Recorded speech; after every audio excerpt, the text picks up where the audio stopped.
this computer. Perfect, perfect. Okay, so you will have this as a video link that you can refer to. I just thought I would share with you a few changes that I've made. Please confirm that you can see on your screen the PowerPoint with written PhD projects. Yes, Prof. Okay, okay. Is it a full screen, eh? Yeah, it's full screen. Okay, perfect, perfect. So I'm going to skip the PhD part because you guys are sorted, your ideas, you have been talking, but I also appreciate you joining to also see what's been happening here. So this is the situation we're in. It's not a huge, large change. It's just in me trying to find better scales, what we call scales in research circles, which are really the things that we use to measure what we are measuring. I have found some better scales and better concepts to try and explain what this project is about. So what the project is about, and I'm going to say this again, and we're going to keep on explaining. The project is about the adoption and the use of high performance computing systems. So the two things must be critical in your mind: adoption and use. Adoption centers around the ability to be able to decide, this is what I want to use, or this is what is to be used. Use really talks to moving away from the intention of this is what I want to actually saying, this is what I'm doing. So for instance, I could tell you on my iPhone right now, I have lots of applications, some I don't even use. So I have adopted the use of an iPhone, but I may not be fully utilizing it to the optimum that I should be doing. So basically, our funder, who is called the Council for Scientific Industrial Research, has invested a lot of time, resources to a set of systems which are known as high performance computing systems. High performance computing systems are what are making our institutions run right now in terms of the network connectivity, in terms of some of the features that are there that include things like your libraries. I went today, I couldn't find a paper. I went today onto the digital library system, and the digital library system said, okay, this paper is available on the WUSU website, on the WUSU system. I clicked on the WUSU system and it allowed me to be able to access that paper, even though I couldn't access it on the Fortier side. So what we have done is we have said the following things remain constant. How many are they? 1, 2, 3, 4, 5. The following 5 things remain constant. In other words, they are the same for everybody. The first one is attitude. The theory and the literature tells us that for something to be adopted and eventually utilized, a precursor to that adoption utilization is the attitude that informs that behavior of adoption and utilizing. So attitude is really an important precursor that is specific to an individual. For me to download an application that is related to exercise on my iPhone, I am informed by my attitude towards health. I mean, there's a nice little app that's there by, is it Gabriella Union, where she's actually saying she hates these apps that says exercise, and then after your first download, you see for you to access the full download, pay this monthly subscription. So she's done it for free. So what we are saying here is the attitude towards the high performance computing systems is an important factor that actually influences those two things that are critical: adoption and use. Remember, just because you've adopted doesn't mean that you're going to use it. Just because I've got an iPhone and I adopted the use of an iPhone doesn't mean I'm going to install all the apps that come with the Apple function on the iPhone. So that's the first precursor. The second precursor that really talks to adoption is intentions. Okay, so the other word for adoption really is intentions. So we are predicting that the adoption, that the attitude that people may have will subsequently influence their adoption intentions. And that's simple, because if you intend on going to Hogsburg this coming weekend, your attitude that you have, well, maybe they snow this weekend. So your attitude is likely going to influence your intentions to go to Hogsburg this coming weekend. So one of the factors that we've put there is intention / attitude, okay? Then if you go further, we've put something called trust. You see, we have changed this to trust, and trust is a lot simpler. I am likely going to trust using a certain technology for as long as that technology meets some of the concerns I may have in my head. So for instance, I'm likely going to trust visiting a certain website for as long as I'm sure that that website will not create complications for me in terms of I download it and then there's spyware that is there. So one of the critical factors that influences the people's adoption is trust. So I'll tell you a little story here. Once in a while at Fort Hare, we get an email, and then an email is purporting to say, thanks for the confirmation. Please find link to the proof of payment. Okay, and then you're like, proof of payment? But I don't recall transacting like that. And the idea really, if you trust that source and you click on it, you've already installed spyware and all of that, those other things to your computer and stuff. So ideally, trust then becomes an important precursor to how people adopt technology.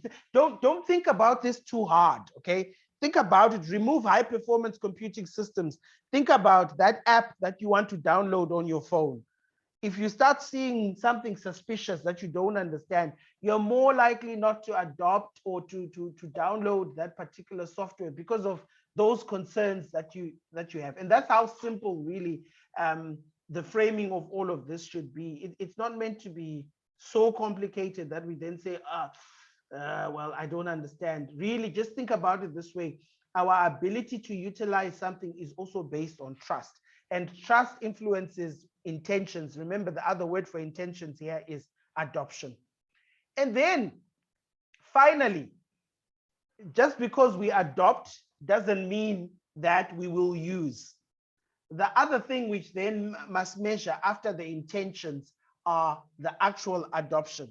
And the actual adoption is really measured by this scale called actual use. So scales are your questionnaire items that you're going to be having that measure each and every one of those things. So we are predicting that, yes, once somebody trusts a particular website, it will then influence the intention to use. It will then influence the actual use of that particular website. So to make life also easy, we also have put something there which we've called social influence, and that's a simple one. If I were to text you right now and say, go ahead, go and check out this application, you're more likely to go and click that application because you know me and I know you. But if it's somebody you don't know, okay, who says, hi, I've just seen your details, and you get that a lot on Facebook nowadays. These guys who are selling Bitcoin, you know, they just come into your territory and say, hi, how are you? I'm fine. How are you? I'm good. How is your day going? And you know somewhere that this is going somewhere. And then they then say, listen, I want to interest you in a way you can get money, blah, blah, blah, blah. You're like, I don't know this person. So what we are predicting here is that the social influence, in other words, the networks that we belong to. So think of it in a research circle. If a group of people have been using high performance computing systems for a positive function, and they say, guys, do you know what? You can actually go and download all the journal articles that you need without you going to a particular website. I did this using this particular software. Go and check it out. The social influence, and social influence is influenced by trust. If you trust each other, if you trust people, you're more likely going to do to use that. So these variables are what we are calling the constant variables. Why are they constant? Meaning for all the 4 master's students, these variables are not going to change. They are the same. So when we analyze, all of this is going to be the same for everybody because you're using the same scale. However, what is going to change are what we would call the independent variables, which are the variables here. So for Tinashe, the 3 variables that he has are perceived career benefit. So what am I saying here? I am saying if I can see the benefit of using high performance computing system to my work as a staff member or to my work as a student, I am more likely to form a positive attitude towards the usage of high performance computing system. Let's go back to the iPhone example. Suppose I perceive the benefit of using the iPhone, and one of the benefits I'm enjoying right now in East London, Musica has closed. We don't have Musica anymore. So I want to buy, what's the latest album? I bought an album, Yuma Sekela's first album. And I don't have Musica. So the nearest Musica from here would probably be PE. And then I say, okay, I can go to PE, buy a CD there, blah, blah, blah, blah. Or I can see the benefit of using my iPhone to buy Yuma Sekela's latest album. Aha.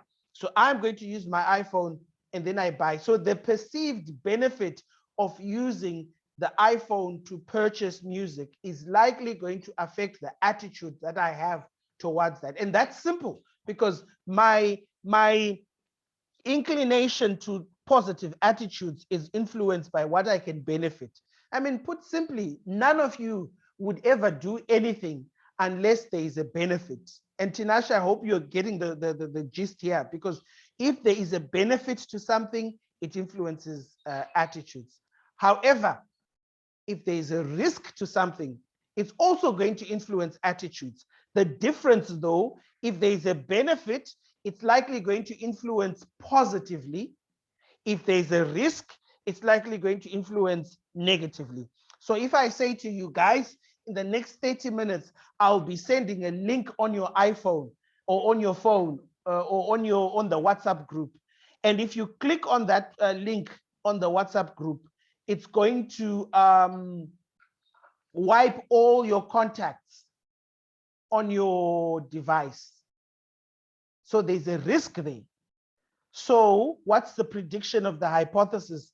The perceived career risk is going to negatively influence the attitude towards high performance computing system.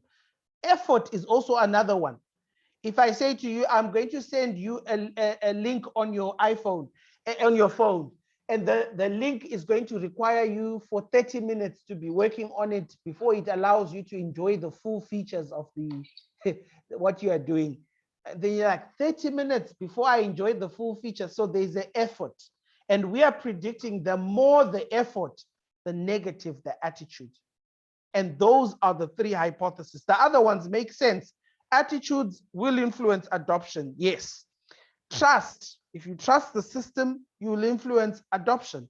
If social influence, if somebody tells you as a reference, this is what we're going to do, go for it, it will help you, it will influence the adoption. So that's project 1 with the new explanation. Let's go to project 2. Project 2 is playing around 2 important things, drivers and inhibitor. A driver is something that causes you, a motivator basically, to see something in a positive sense, to say this works. An inhibitor is something that causes you to say, I'm not really sure about that. So the literature here is simply saying there are 2 types of things that cause, that underline motivation. The first one is a driver, which is something positive that makes you want to do something. An inhibitor, on the other hand, is something that would cause you to be skeptical about doing something. So what we've done in this model, we've split the drivers into 3 and the inhibitors into 2. Let's look at the first driver. And remember, this is closely similar to the perceived career benefits that we spoke about, Tinashe. One of the drivers is ease of use, okay? Ease of use. And so I actually note a little mistake there because it says drivers, optimism. So we're no longer using optimism and innovativeness, so that we're on the same page. Let's do this. I don't want to lose people. Okay, so what are the drivers that we are looking at? Well, the drivers are actually 3. And these are the drivers: ease of use. Then the second one is usefulness. And then the third one is optimism. Optimism. And then we put an M there and then we close it there. Okay, there are 3 of them. So it's H1 to 3. I made a mistake. It's not 1 to 4 because there are only 3 there. And then it's H5. There are 2 here. So it's H5 to H6 because they'll be, so it will be 1, 2, 3, 4, 5. So it's 1, 2, 3. So it's H4 and H5 because there are 5 of them. And this will be 6. This will be 7. Okay, fine. So the inhibitors would be innovativeness and lack of awareness. Okay, I think it's a lot clearer now, and then it will, yeah. Okay, so let's go back. I hope you can still see it on your screen, guys, as a full screen. So drivers and inhibitors are 5. 1, 2, 3, 4, 5. Split into 2 categories. 3 categories for drivers, 2 categories for inhibitors. So ease of use. Think of it this way, Kanyisa. If it's easy to use your iPhone, you are likely going to adopt a positive attitude. If it's easy to use a certain application, you're likely going to have a positive attitude towards it. I can tell you one of the things I don't use a lot with puzzles, okay, with games, new games. I'm used to Monopoly and all of this stuff.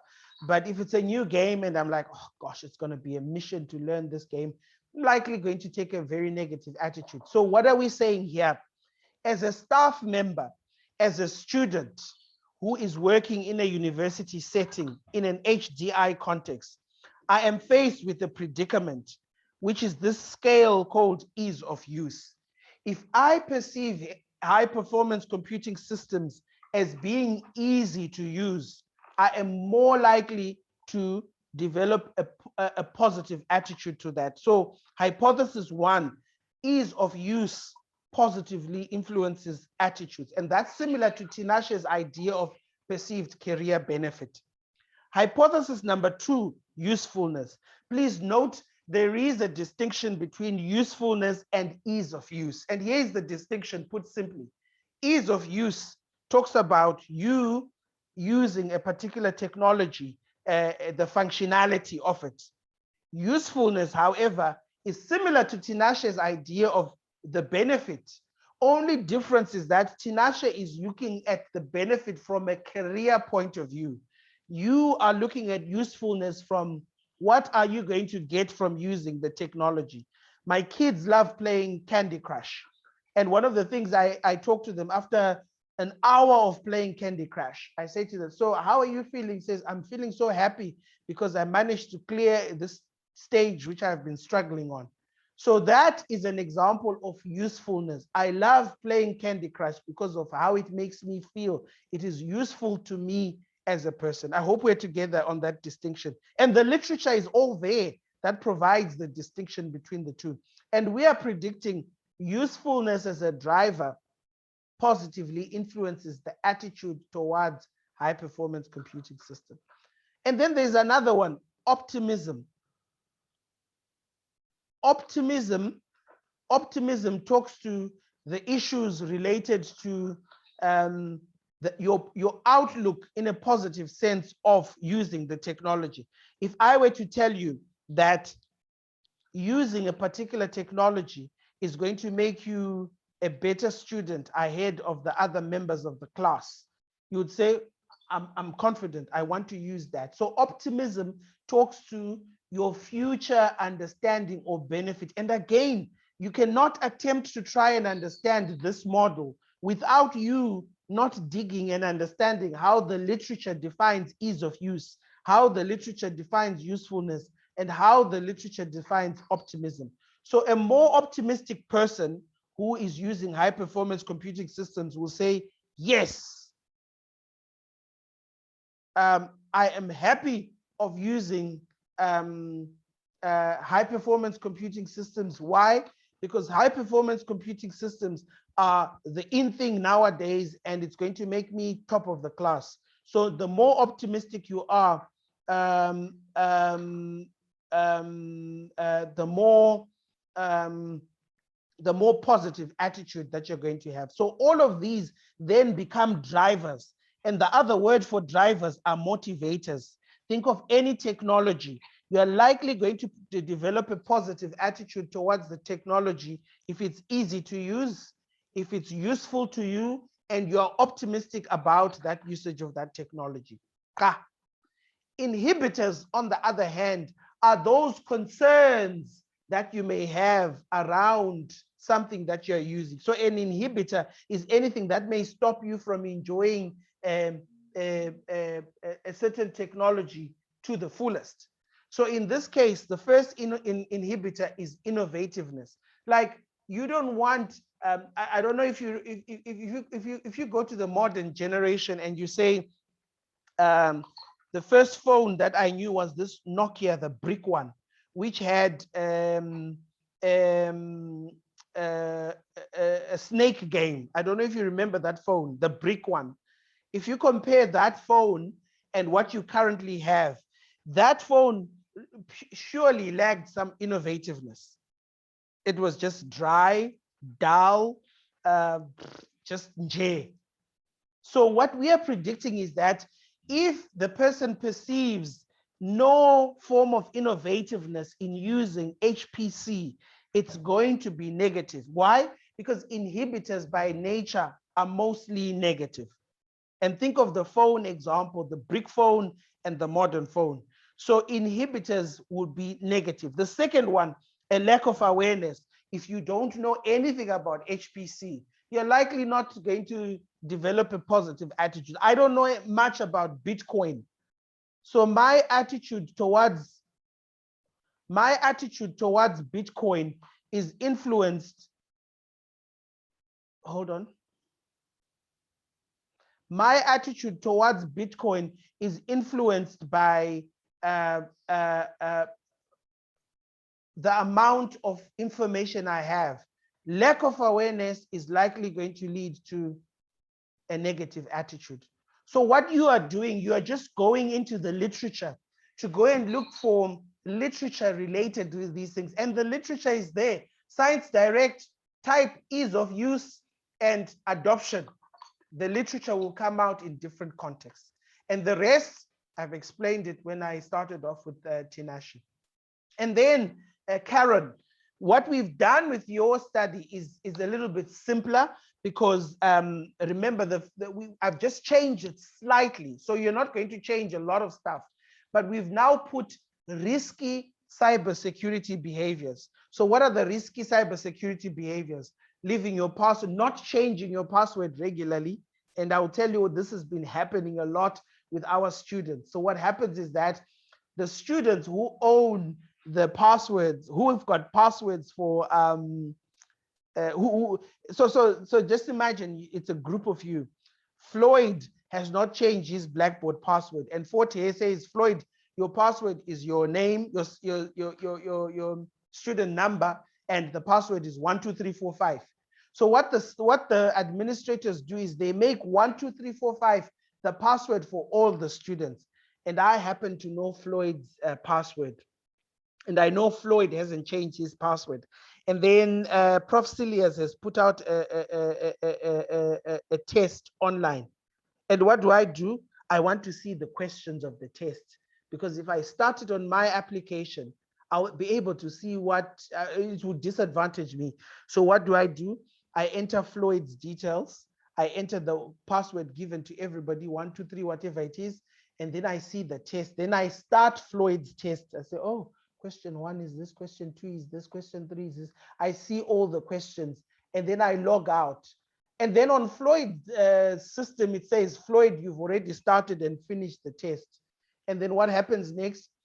Floyd fails the test because somebody started the test on their behalf. Risky behaviors, not changing passwords, sharing of passwords, downloading links that you don't know where they are coming from. Yeah, anything that puts your online behavior at risk is called risky cyber behavior. And so what we are predicting in your study, we've got a questionnaires I'll show you later on with 20 possible risky behaviors that students and staff are supposed to answer. And we are saying, in view of high performance computing systems, those risky cybersecurity behaviors are going to negatively influence the attitude a person develops towards high performance computing systems. And that makes sense because they are risky. Anything negative influences negatively. Anything positive, Kanyisa has got drivers. Drivers are positive. Inhibitors are negative. So anything that is risky is deemed to be influencing the attitude towards high performance computing systems in a negative manner. And then Sandisiwe, she's not here, but she's going to see this. Sandisiwe, I've made your life easy by going, and so your theories for your study are actually going to be a combination of TAM and the UTOUT model. The first 3 elements that you see there are part of what we call the TAM model. If you go to the South African Journal of Human Resources, I've got a paper there, my first ever paper published in 2010 was focused on the aspects of the TAM. And this one is simple: computer self-efficacy. If you know how to use a computer, you are able to develop a positive attitude towards high performance computing systems. If you don't know how to use a computer, you're likely to develop a negative attitude towards high performance computing systems. So this is computer self-efficacy positively influences the attitude towards high performance computing system. Let's go to the next one. The perceived usefulness of using high performance computing systems. If I perceive the use of, remember both Floyd, Kanyisa and Tinashe, if I say, wow, there is a positive use in using these high performance computing systems, I am likely then going to develop a more open and positive attitude towards the use of towards high performance computing systems as an attitude. If there is ease of use, if I can say I don't have to struggle. So yours are closely similar to the idea of drivers and inhibitors. Now, someone would say, so what is the difference? Well, the difference is that the questions as they are asked, these are ease of use in general and usefulness in general, and these are perceived ease of use and perceived usefulness as within the remit of the technology acceptance model. So there is a difference in terms of that framing. Yeah, okay. Okay, I see another little omission here. Do you see the difference? For this one, we've got the 4th one, effort influencing intentions. And then this one is fine. So for Kanyisa, I think I made another mistake here. We just need to put another arrow here. Copy, and then we paste it. And then we put it here. And then we put it here. So this would become 1, 2, 3, 4, 5. And this will become in any case, okay, just leave it. Let's leave it. Let's leave it. We'll still get there when we do the modeling. So just ignore it. Just let's leave it the way it was. So let's say the master's students, do we all now understand what is going on with the different studies that you're looking at? Is there something that you want me to explain that you're not understanding?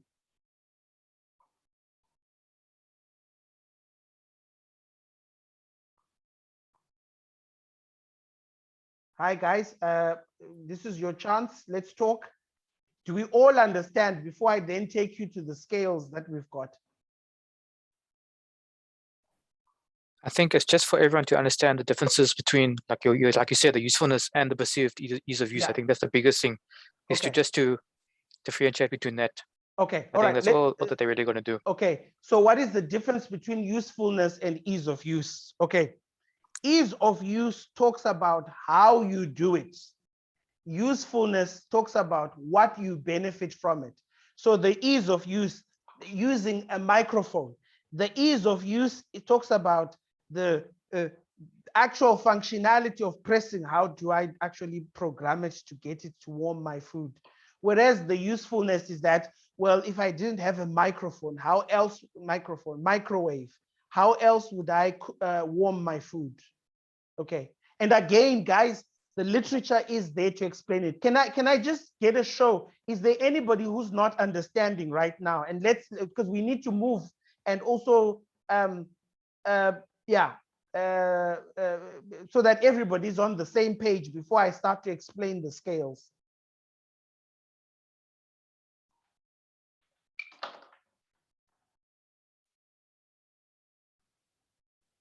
Kanyisa, are you fine? Yes, I'm fine, Prof. Okay. Yeah, but you understand, eh? I think I do now. Okay. Okay. Okay. All right, let's do this. Okay. Karen, I think yours is straightforward. Yes, Prof. I think it's straightforward too. I, I'm not sure whether it's a question or, but Prof, does this mean that I still am a bit confused when it comes to having the research questions as well integrated into this? Yeah, I'm the not research sure. questions form part of the study. I think what is Prof. Celia saying to you about this? All research, okay, let me make it simple. All research needs to have a research question. So for your study, your research question is put simply: what is the role of risky cybersecurity behaviors on the attitude and the adoption of high performance computing systems? Okay, and that's just it. So the research question would be informed by what the study is about. So I've put, is the screen still showing? Yes. Yeah, so don't worry about, okay, I put the wrong one. Every research needs to have a research question. And where is the research question coming from? It's coming from the title. So what is the title? And remember, it's no longer the role of cybersecurity, the role of risky cybersecurity behaviors. So your research question would simply be, what is the role? Remember, we're saying what is the role, even though we are hypothesizing it to be negative, but we might even get a different answer when we test it. So what is the role of risky cyber security behaviors on the, you could even say on the A, attitude, and then you could talk about B, intentions, and finally C, actual use of high, okay, let's widen it a bit.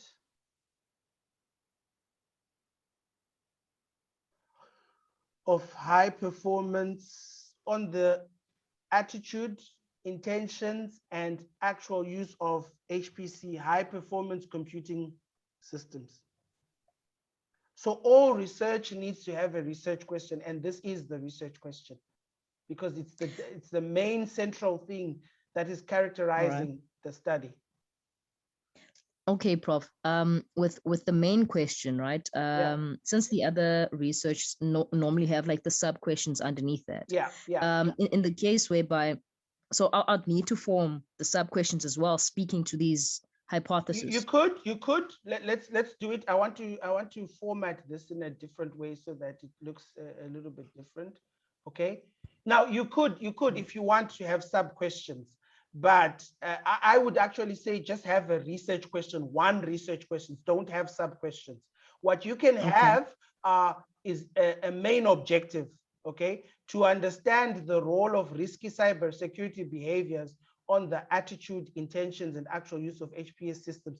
And then you can say to also understand the role of trust on the relation, on the intention to use, to also understand the role of social influence on, it's not meant to be set in stone that you must have as many challenges as you're framing. This question in itself is the research question. It can also be the objective as well. And if you like, we could do it this way. Narrow it down a little bit. Okay, what is the role? That then becomes the RQ. You don't have to have many sub questions and so forth. This is one research question, which is fine. And then the RO, which stands for research objective. Remember, that is closely similar to your title. And the only difference is that one is a question and one is an objective. So we can just say copy, paste it. And then we say where the question is to understand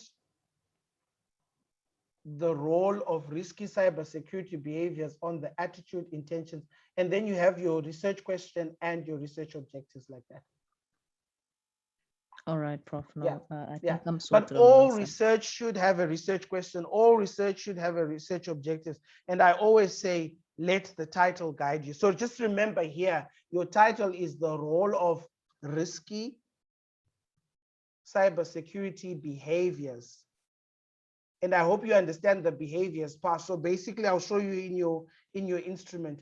You're just taking a set of behaviors. So the higher the risky cybersecurity behaviors, the more negative it is towards attitude. So it's like right now, you come to Fort Hare, the higher your temperature is, they won't let you in the building because you're at risk. And what you are simply measuring is to say, so how then do we address the challenge of risky cybersecurity behaviors on issues related to the adoption and continued use of high performance computing systems? Okay, any other questions here before then we go to the nice part now, which are the scales, to show you how the issue of the scales mean, or how they work. Tinashe, are you fine?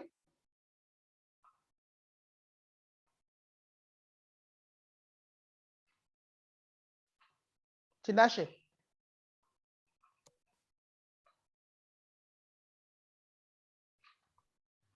I think he said he was having problems with his mic earlier, Prof.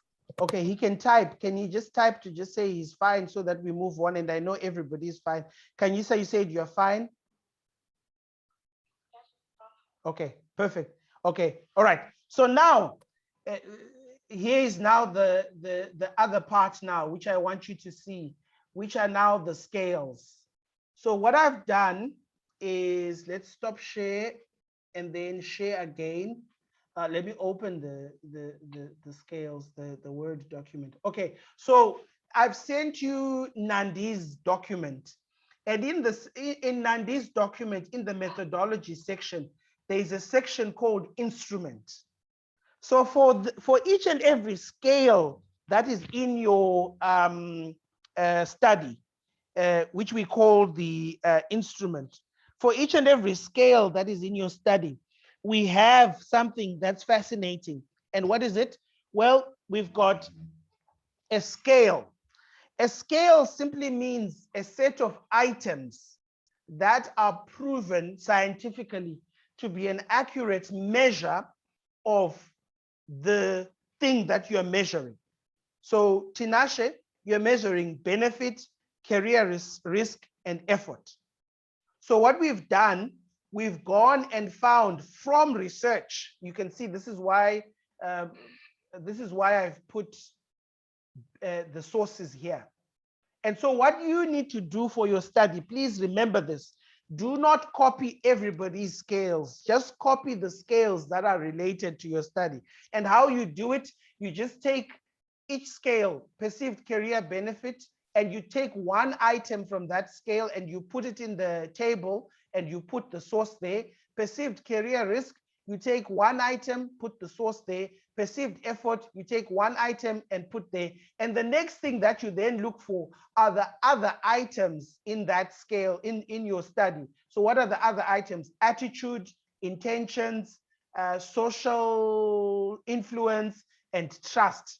So you then go down and say, okay, intention, there is an example of intention. So I'll put this. Attitude, there is an example of attitude. I put that. Trust, there is an example, and I put that. But something that you will notice for each and every one of those scales, there is a number at the bottom. And this number is called the Cronbach alpha coefficient. So when we work with quantitative research, we must show that the items that we are working with have met the minimum threshold around validation, around validity and reliability. And how that works is that there is a scientific measure in quantitative data analysis, which is called the Cronbach alpha coefficient. In the Cronbach alpha coefficient, we rely on the work of a guy called Nunnally and Stein. Nunnally and Stein said that if a scale is above 0.7, it means it has sufficient ratings of reliability and validity. It simply means that the items in that scale measure accurately what they are purporting to measure. So if you look here for Tinashe's study, perceived benefit has got 0.94. That's above 0.7. Perceived career risk, 0.83. That's above. So in your table, please make sure that you include also the Cronbach alpha coefficient. And in all these cases, for each and every one of your studies, the alphas are reliable. Let's go to Karen.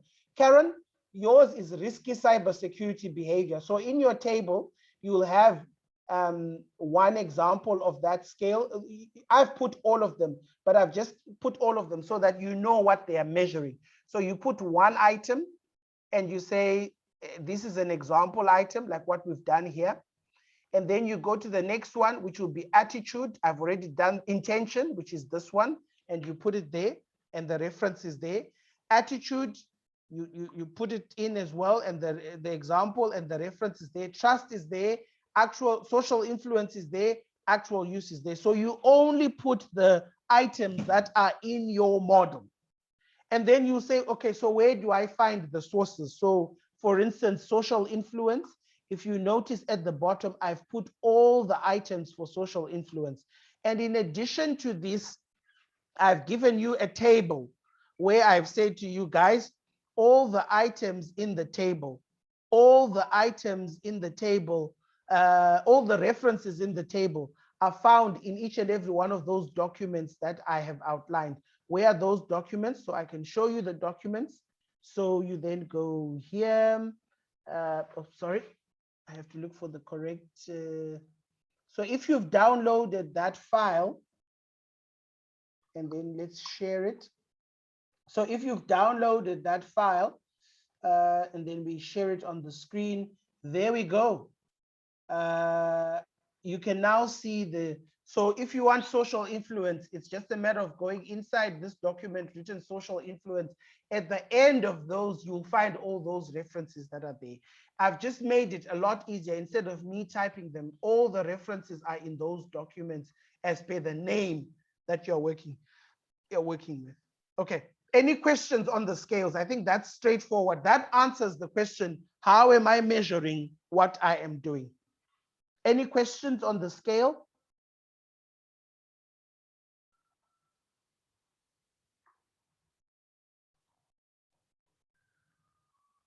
Now, because we are all here, I'll have to ask one by one so that I know we all together. Karen, do you understand this part of the scales, how we get to the scales? Honestly, Prof, I'm just gonna come back to the video and double check. I'm not too sure about everything. Okay, but, what are you not sure about? Let's address that. What are you not sure about? I kind of heard you about the numbers there, and but I'm not sure how you're saying we're gonna be using the numbers, or how we're gonna get to the numbers.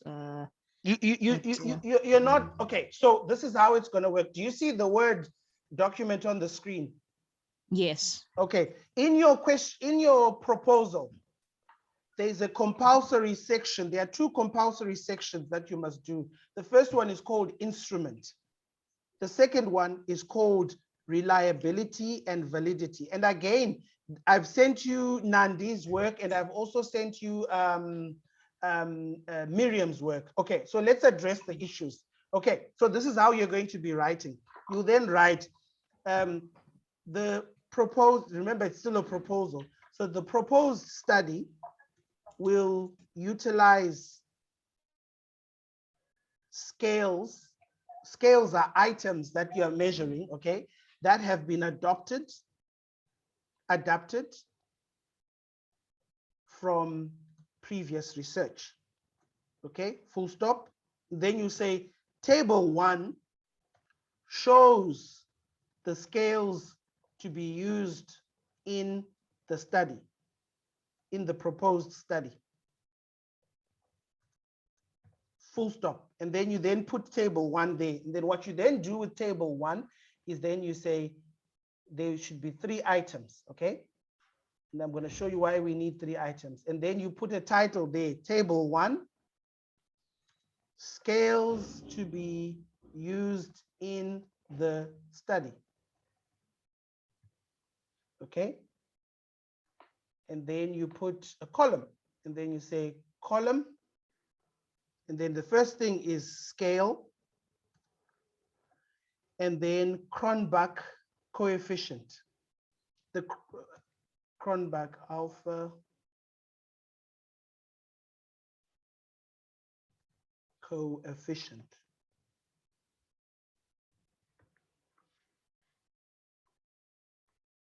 Okay, and then the second one, example item. And this applies to everybody. So I'm just using Karen's study as an example, and then you put source. Okay. And then when you put the source, center this. Okay.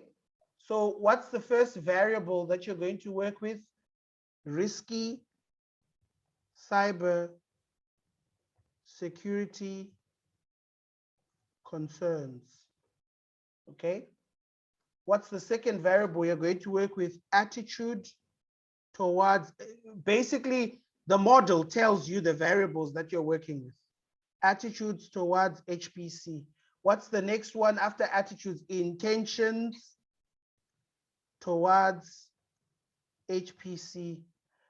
Please put them as they appear according to the name. So I'm just rushing here. So make sure that the name that you're putting is the same name that is that is in the model. What's the next one? It's actual use of HPC. What's the other one? Trust.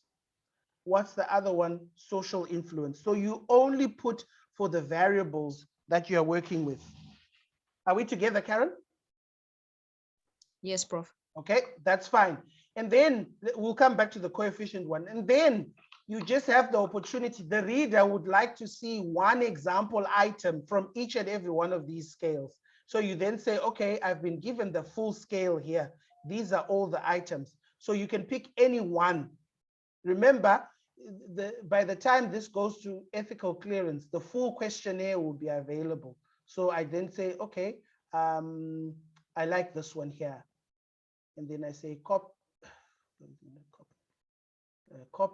and then I put, okay, I'm going to put that one there.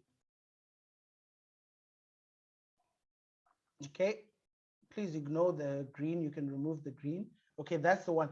And then what's the source? Well, again, I've made life easy for you. I've even told you what the source is. The source is this Egelman and Pierre.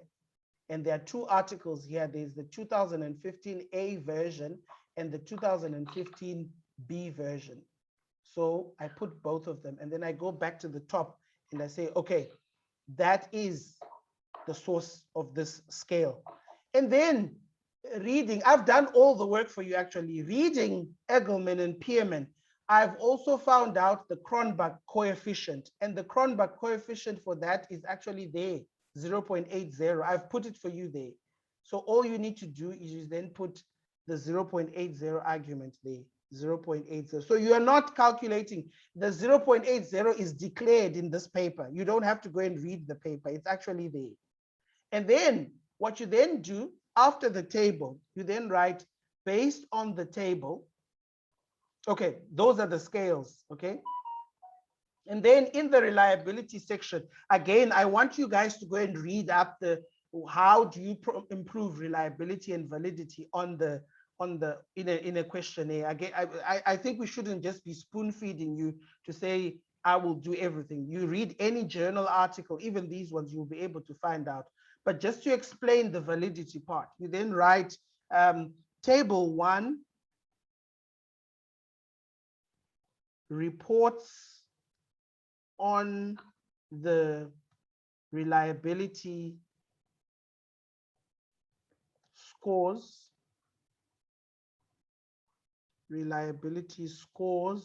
of the various scales, full stop, using the rule established by, who are the people who established the rule? Again, I've put it for you right here at the bottom, Nunnally and Stein. And they said anything above 0.70 shows sufficient ratings of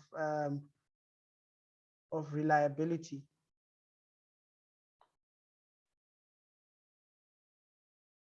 Okay, I'm just going to write it because it's taking a long time. Using the rules established by Nunnally, is it one N? Nunnally and Stein, two N's. Nunnally and Stein, 1994. 94. All the scales meet the required threshold of being above 0.7. And so what does that mean? That simply means that with authority, we can say this scale here that is measuring risky cybersecurity behavior has been consistently shown in different studies to be an accurate measure of risky cybersecurity concerns. Are we together? Yes, yes, Prof. Okay, yes, thank you. then you go to the next one. You see, you don't have to, if you like, you don't have to explain the next one, attitudes. All you need to do, attitudes towards high performance computing systems. Okay, it's somewhere here. There's an example items I've put there, I believe. So I just take that. In fact, I just take the entire, these two. And then I remember that the alpha is 0.86. So what I just then do is that I go back to my table, I put it across. Okay, for some reason. Okay, and then you've done for that one. So where are the sources? Okay, and then you do for the other scales. So this part here in the reliability and validity addresses the issues of validity.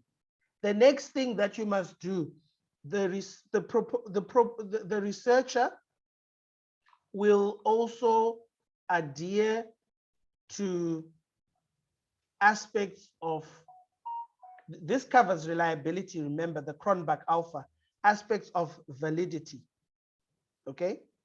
And how will you do that? So I'm just going to tell you and you'll have to write how you do it. The first part is called face validity. Go and read up face validity. It simply means that before a scale is used for research purposes, an expert can be consulted to give a face overview of what that scale looks like. To say, you're an expert in information systems, please have a look at these items that we are measuring. Tell us if there are any things that are wrong or anything that we need to improve on. That usage is called face validity. It's like having your friend read your poem before you submit it to a competition. That is called face validity. The other one that you must do is called criterion validity. Again, I'm not going to tell you about this because you must also read about it. Criterion validity is just used to make sure that all the scales that you are using, scales are items, questions. So if I say scales, don't think big about it. Scales are items. This is a scale. Risky cybersecurity concerns. Attitude, this is a scale. This is a scale. Criterion validity. And another one that you must measure is content validity. Okay, let's make it easy for everybody. Again, I'll just do it here. Yeah, one of the problems I've had, which somebody has criticized me for doing, is spoon feeding you guys. Because people just wait for the answers and they don't go, they wait to be told what theories to use, what. So ideally, please, let's make it easy. Let's make it easy and put some reference support as well. So I'll just say types of validity. And let's get into the habit at master's level, PhD level. You do not engage in some form of scholarly debate without addressing some of these issues. So here is a link. Oh, gosh. Let me put the link there. Here is a link that will explain to you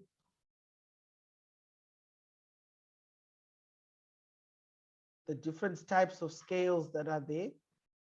And then what you just need to do, the different types of validity rather, not scales. And this is something that really from honors level, we expect people to know. Okay, let's put it there, copy, and then I'll put them here. So all you need to do with reference support is to tell us how you're going to address each and every one of these. The construct validity. So when it says test, the other word for test is questionnaire, okay? Or question item with these scales. So don't get confused, test, but what are the tests? Does the questionnaire measure the concept that it's intended to measure? Yes, because all the scales are adapted from previous research. Perfect. And then you put an item there. Okay. Content validity. Is the questionnaire fully representative of what it aims to measure? Again, you just motivate in terms of how this happens. Yes, because it is part of a model in terms of its sequential. So why? Because of the grounding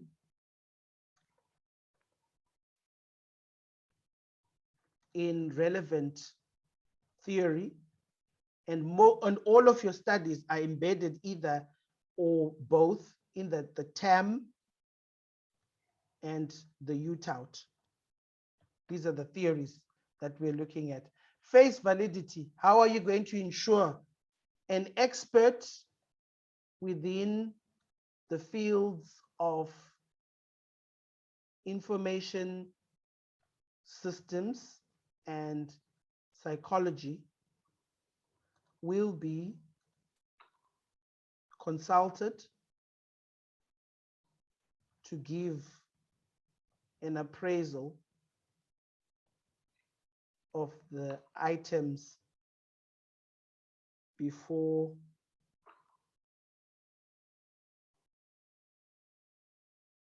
the questionnaires are distributed. Remember the example, your friend is entering a competition and they say, I'm not too sure if I've addressed everything. Please tell me what you think. And basically that's what's happening here. Criterion validity, do the results correspond to a different test or the same thing? Okay, by this time, let's just use these ones, okay? So you must explain that reliability will be done using the Cronbach alpha coefficient. The rule there, anything above 0.70 as established by Nunnally and Stein shows sufficient levels of reliability, meaning this questionnaire is measuring the accuracy of what it's supposed to be measuring. In your study, this is the 0.80. Where is the 0.80 coming from? From the study by Egelman and Pierre. Where do I find the reference for Egelman and Pierre? I have listed and sent you files with the names of the study. So it says risky security behaviors. It tells you that. Attitudes towards high performance computing, go down. Attitude towards high performance computing systems. There we go. This is the scale. What is the alpha? 0.86. Where is the source of this alpha? The source is in Herath and Rao. What is an example item of that? The example item is there. Where do I find the reference for Herath and Rao? Inside the documents that I've sent you, there is an article written attitudes. And basically this addresses the two most important sections in the methodology, the instrument, where you report on the key items that are in your scales, and also the reliability and validity, the reliability, Cronbach alpha coefficient, the validity, construct validity, content validity, and face validity. Okay. Yes, thank you. Yeah, okay. All right, any other questions? I think the rest is self-explanatory. So for Kanyisa, you are looking at drivers and inhibitors. Let's start with the most basic ones, which are similar for everybody. So attitude, intentions, actual use of HPC, trust, social influence, all the scales that they have put them. And then for your drivers and inhibitors, right at the bottom there, I've even written driver and inhibitors for reference, CPDF written drivers and inhibitors, and you'll be able to find all those drivers and inhibitors. All you need to do, please do not put all the items in that table, especially in that section on the methodology. Just pick one, say driver is the first one, ease of use, you put it there. Driver, the second one is usefulness, and so forth. Please do not put the entire questionnaire. We don't need it for now. We just want you to explain each item according to how you're measuring it. Okay, so any questions?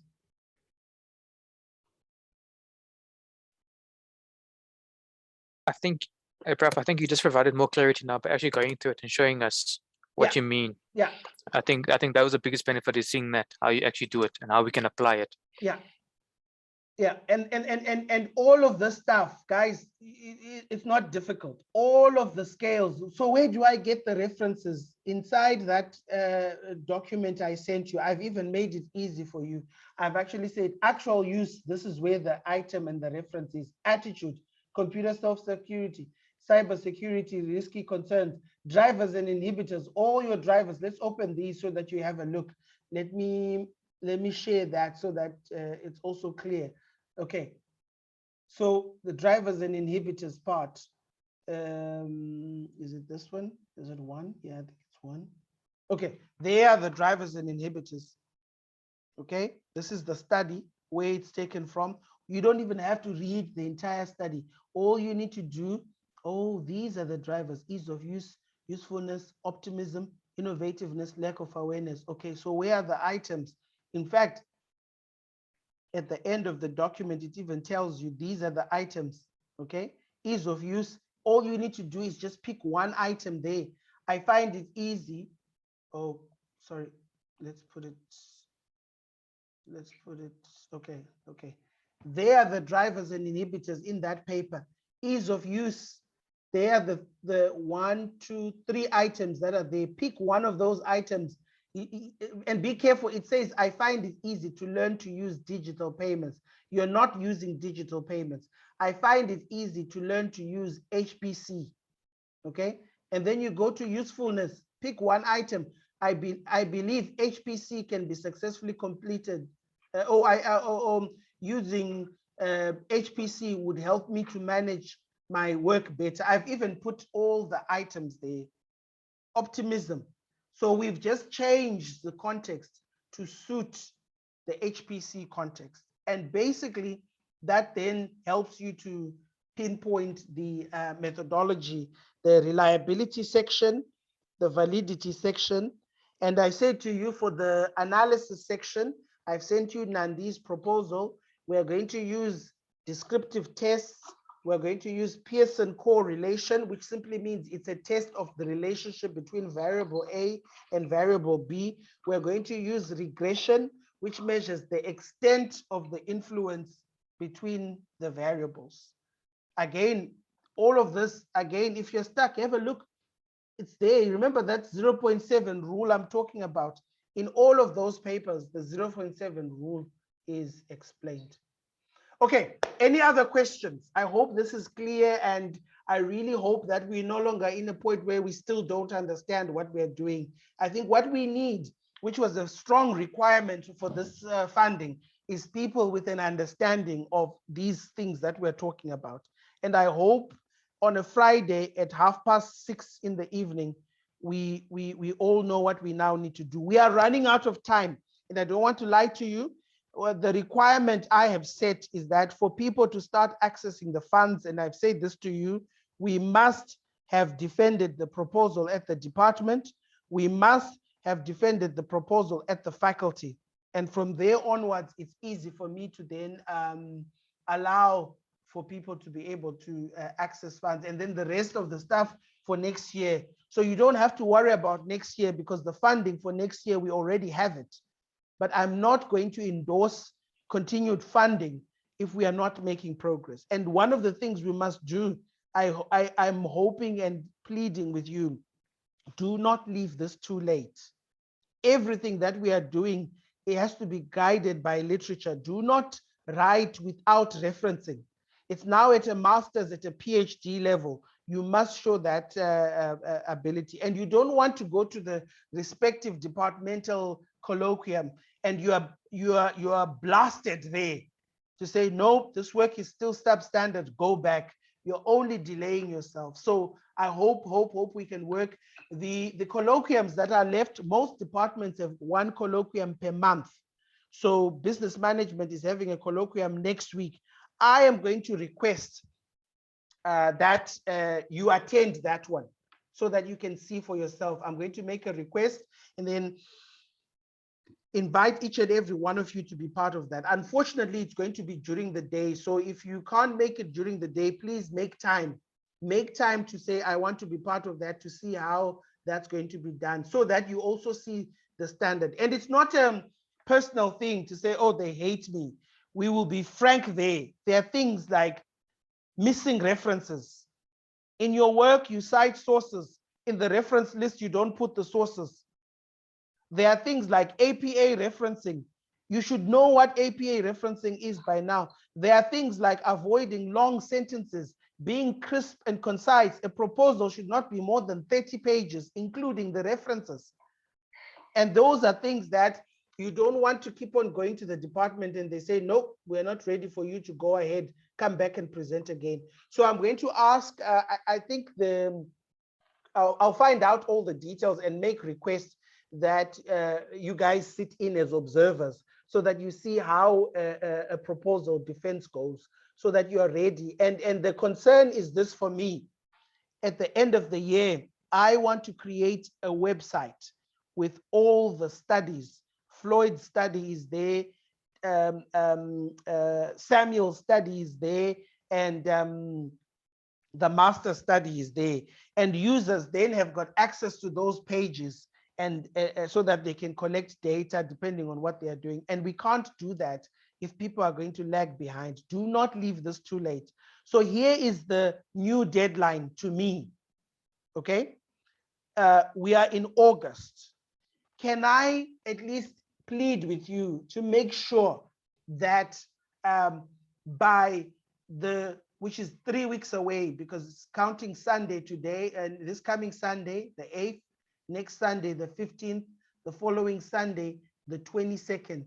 Can I plead with you that by Friday, the 27th of August, your completed proposals are sent to your supervisors, so that some of you can start getting ready to present and defend your proposals. Remember, the only time that you're possibly going to present in your departments will be in September. And after the departmental, you get a nod, you then go to the faculty. And how many are we left with? Well, we are in September next, October, November. So we are possibly left with 4 colloquium to go for the year. If you don't present in any of those 4, either at the department or at the faculty, it's going to be very difficult to then motivate continuation for the following year, because you're literally now 1 year behind on the project. And all you are expected to do this year is to produce the proposal as your working document. Then next year, you then produce the other chapters, your literature chapters, your methodology chapters, and your findings and stuff like that. But if you don't know how to reference now, if you don't know how to write now, you're going to struggle, because the literature chapters are going to be more demanding in terms of, so whatever you're learning now is meant to improve your ability and your skills to prepare for the next stages of your proposed projects. Okay, any questions before we close?